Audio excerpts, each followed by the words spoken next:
R2，我们感谢那个士林地检署，然后捐赠给我们这边的。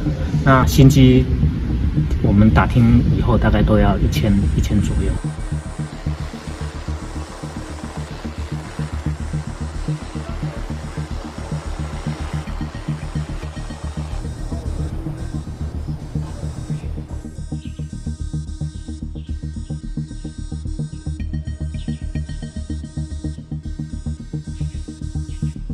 我们现在学校的这个有关于飞机的部分，直升机的部分目前有2架，一架是 S-6，一架是 UH-1H。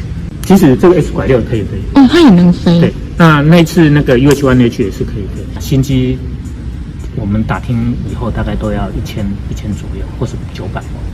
所以对我们学校在这种经费比较取得不容易的话，能够收到这个兔的这个捐赠，我觉得很高兴。因为 R2 这架飞机是Robinson 做的，那它的这个又轻型2人座，所以在操作上那又比较简单，所以它的对学生了解直升机是很有帮助。